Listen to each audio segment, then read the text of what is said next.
নমস্কার বন্ধুরা, আমি সঞ্জিত সরকার আর তোমরা দেখছো সঞ্জিত স্টাডি সেন্টার। আজকের এই ভিডিওটি গুরুত্বপূর্ণ হতে চলেছে university of Gourbanga BA second year fourth semester অর্থাৎ গৌড়বঙ্গ বিশ্ববিদ্যালয়ের দ্বিতীয় বর্ষের চতুর্থ সেমিস্টারের ছাত্রছাত্রীদের, বিশেষত যাদের এডুকেশন বিষয়টি মাইনরে রয়েছে তাদের জন্য অত্যন্ত গুরুত্বপূর্ণ। আজকে এডুকেশন মাইনরের সম্পূর্ণ সিলেবাস, নম্বর বিভাজন এবং মডেল ভিত্তিক গুরুত্বপূর্ণ প্রশ্নগুলো নিয়ে আমি আলোচনা করব, তাই ভিডিওটি শেষ অবধি তোমরা না কেটে দেখো, উপকার অবশ্যই পাবে। বন্ধুরা, তোমাদের এডুকেশন মাইনরের এবারের সিলেবাসে রয়েছে হিস্টোরিক্যাল ফাউন্ডেশন অফ এডুকেশন, আর তোমাদের পরীক্ষা কিন্তু হবে লিখিত পরীক্ষা 40 নম্বরে, যেখানে তোমাদের 5 নম্বরের 6টি প্রশ্নের উত্তর করতে হবে, 5 6 30 নম্বর, এবং 2 নম্বরের 5টি প্রশ্নের উত্তর করতে হবে, 5 2 10 নম্বর। বন্ধুরা, সবসময় তোমরা বড় প্রশ্নগুলো একটু ভালো করে পড়বে, তাহলে ওখান থেকেই কিন্তু অনেকাংশে 2 নম্বরের প্রশ্ন হয়ে যায়। তো চলো, বেশি দেরি করবো না, সরাসরি আমরা মূল ভিডিওতে প্রবেশ করি। ভিডিওটি ভালো লেগে থাকলে অবশ্যই লাইক করবে, কমেন্ট করে তোমরা তোমাদের মতামত জানাবে, বন্ধুদের মধ্যে শেয়ার করবে, আর চ্যানেলে প্রথম হয়ে থাকলে অবশ্যই সাবস্ক্রাইব করে পাশে দেওয়া নোটিফিকেশন বেল আইকনটিকে ক্লিক করে রাখবে পরবর্তী আপডেট পাওয়ার জন্য। তো চলো শুরু করা যাক আজকের এই গুরুত্বপূর্ণ ভিডিওটিকে।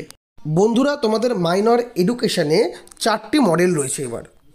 প্রথম model Vedic and Buddhist system of education, অর্থাৎ বাংলা করলে দাঁড়াচ্ছে বৈদিক শিক্ষা ও বৌদ্ধ শিক্ষা ব্যবস্থা তোমাদের মডেল 1-এ পড়তে হচ্ছে। এখানে তোমাদের যে টপিকগুলো পড়তে হবে: বৈদিক শিক্ষা ব্যবস্থার লক্ষ্য, উদ্দেশ্য, গুরুত্বপূর্ণ বৈশিষ্ট্য এবং শিক্ষাক্ষেত্রে বৈদিক শিক্ষার গুরুত্ব বা তাৎপর্য পড়তে লাগবে। অনুরূপভাবে বৌদ্ধ শিক্ষা ব্যবস্থারও কিন্তু লক্ষ্য, উদ্দেশ্য, গুরুত্বপূর্ণ বৈশিষ্ট্য এবং শিক্ষাক্ষেত্রে বৌদ্ধ শিক্ষার গুরুত্ব বা তাৎপর্য পড়তে লাগবে। তাহলে এই মডেল থেকে যে প্রশ্নগুলো অবশ্যই তোমাদের দেখে যেতে লাগবে সেগুলো হচ্ছে: বৈদিক শিক্ষা ব্যবস্থার যুগে নারী শিক্ষা আলোচনা করো। তারপরে বর্তমান শিক্ষা ব্যবস্থায় ব্রাহ্মণ্য ও বৌদ্ধ শিক্ষার গ্রহণযোগ্যতা সম্পর্কে আলোচনা করো, বা ব্রাহ্মণ্য বা বৌদ্ধ শিক্ষা ব্যবস্থার পার্থক্য। প্রশ্নটা ঘুরিয়ে এভাবে বলতে পারে। এরপরে তোমাদের যে প্রশ্নটি পড়তে লাগবে: বৌদ্ধ শিক্ষা ব্যবস্থা ধর্মনিরপেক্ষ ও গণতান্ত্রিক ছিল, ব্যাখ্যা করো। প্রবজ্জা এবং উপসম্পদা সম্পর্কে সংক্ষিপ্ত টিকা লেখো। বৈদিক শিক্ষায় শিক্ষক শিক্ষার্থীদের সম্পর্ক কেমন ছিল, বা প্রশ্নটা ঘুরিয়ে বলতে পারে গুরুকুল শিক্ষা ব্যবস্থায় ছাত্র শিক্ষক সম্পর্ক কেমন ছিল। শিক্ষার লক্ষ্য, পাঠ্যক্রম, শিক্ষাদানের পদ্ধতি এবং শিক্ষক শিক্ষার্থী সম্পর্কের উল্লেখ সহ বৈদিক শিক্ষা ব্যবস্থা নিয়ে আলোচনা করতে হবে। অর্থাৎ শিক্ষার লক্ষ্য পড়তে হবে, পাঠ্যক্রম পড়তে হবে, শিক্ষাদান পদ্ধতি, শিক্ষক শিক্ষার্থীর সম্পর্ক, এই সমস্ত বিষয়টা কিন্তু বৈদিক শিক্ষার মধ্যে তোমাদের পড়তে লাগবে। আর একটা বৌদ্ধ শিক্ষার লক্ষ্যগুলি উল্লেখ করো, বা বৌদ্ধ শিক্ষা ব্যবস্থার লক্ষ্য কী ছিল। তো এই টাইপের প্রশ্নগুলো কিন্তু এই মডেল 1 থেকে হওয়ার সম্ভাবনা রয়েছে। তো যে প্রশ্নগুলো আমি বললাম অবশ্যই তোমরা খাতার ভিতরে নোট ডাউন করে নেবে। আমি যদিও পরীক্ষার প্রাক মুহূর্তে তোমাদের ফাইনাল সাজেশন দিয়ে দিব, বাট এখন থেকে তোমরা পড়া শুরু করার জন্য যে প্রশ্নগুলো আমি বলছি সেগুলো নোট ডাউন করে অবশ্যই পড়া শুরু করে দাও।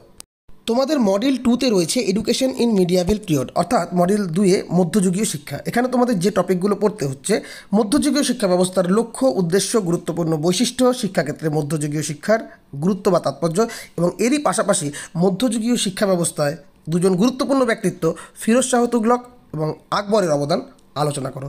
তো এই মডেল থেকে যে সমস্ত প্রশ্নগুলো হওয়ার সম্ভাবনা রয়েছে সেটা হচ্ছে: ইসলামিক শিক্ষার লক্ষ্য ও উদ্দেশ্যগুলি লেখো।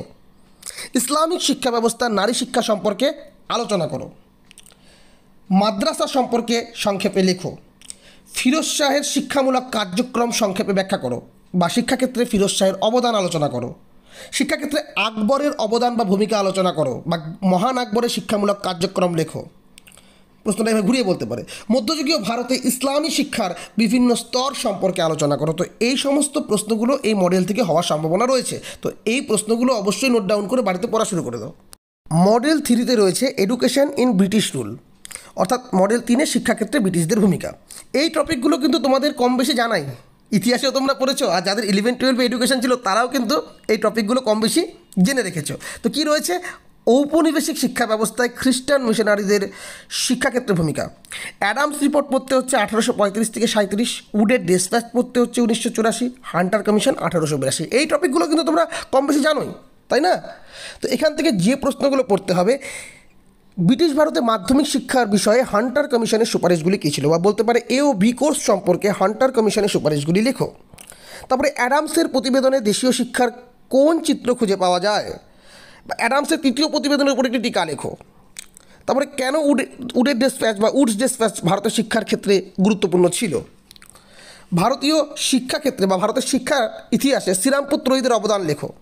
ভারতীয় শিক্ষায় উডডেসপ্যাচের প্রভাব লেখো, মানে উডডেসপ্যাচের গুরুত্ব পড়লেই প্রভাবটা কিন্তু তোমরা পেরে যাবে। তো এই টাইপের প্রশ্নগুলো কিন্তু তোমাদের মডেল 3 থেকে হওয়ার সম্ভাবনা রয়েছে। সর্বশেষ মডেল 4-এ রয়েছে education commission and policies in post independent India. এখানেও যে টপিকগুলো রয়েছে সেটাও কিন্তু তোমাদের কম বেশি পড়া রয়েছে 11-12, অর্থাৎ মডেল 4-এ স্বাধীনতার পর ভারতীয় শিক্ষা কমিশন ও শিক্ষানীতি। একদম তোমরা কিন্তু এটা 12-এ পড়েছো যাদের যাদের এডুকেশন ছিল। তো এখানে কী কী রয়েছে? বিশ্ববিদ্যালয় শিক্ষা কমিশন বা রাধাকৃষ্ণন কমিশন 1948, মুদালিয়ার কমিশন বা মাধ্যমিক শিক্ষা কমিশন 1952 থেকে 53, ভারতীয় শিক্ষা কমিশন বা আধুনিক ভারতের শিক্ষা ব্যবস্থা বা কোঠারি কমিশন 1964 থেকে 66, জাতীয় শিক্ষানীতি 1986, 1990, 1992, পিওএ, এনইপি, এই পার্টগুলো। এই 4টা যে শিক্ষানীতি বললাম, এই 4টা শিক্ষানীতিরই তোমাদের লক্ষ্য, উদ্দেশ্য, বৈশিষ্ট্য এবং শিক্ষায় তাৎপর্য বা গুরুত্ব পড়তে হবে। বুঝতে পেরেছো? তো এখান থেকে কী কী প্রশ্ন হতে পারে তোমরা কম বেশি জানো কিন্তু, যে মুদালিয়ার কমিশন অনুযায়ী মাধ্যমিক শিক্ষার লক্ষ্য কী ছিল। প্রশ্নগুলো চেনা চেনা মনে হচ্ছে, যাদের 12-এ 11-এ এডুকেশন ছিল তারা কিন্তু এই প্রশ্নগুলো ধরতে পারবে। তারপরে মাধ্যমিক শিক্ষা বিষয়ে মুদালিয়ার কমিশনের যে কোনো 5টি সুপারিশ লেখো। রাধাকৃষ্ণন কমিশন সুপারিশ অনুসারে উচ্চশিক্ষার লক্ষ্য উল্লেখ করো। রাধাকৃষ্ণন কমিশনের সুপারিশ অনুসারে ভাষানীতি লেখো। জাতীয় শিক্ষানীতি 1986 সুপারিশ অনুসারে নবোদয় বিদ্যালয় এবং সমতার জন্য শিক্ষা সম্পর্কে আলোচনা করো। দুটো আলাদা করে পড়তে হবে, নবোদয় বিদ্যালয় এবং সমতার জন্য শিক্ষা। কেন পিওএ 1992 জারি করা হয়েছিল? তারপরে যেটা পড়তে হবে তোমাদের, বিশ্ববিদ্যালয় শিক্ষা কমিশনের গ্রামীণ বিশ্ববিদ্যালয় সংক্রান্ত সুপারিশগুলি লেখো। সাম্যের জন্য শিক্ষা বিষয়ে এনপিই 1986-এর সুপারিশগুলি লেখো। কোঠারি কমিশন অনুসারে ত্রিভাষার সূত্রের উপর একটি সংক্ষিপ্ত টিকা লেখো, বা প্রশ্নটা ঘুরিয়ে বলতে পারে ভাষানীতি সম্পর্কে কোঠারি কমিশনের সুপারিশগুলি উল্লেখ করো।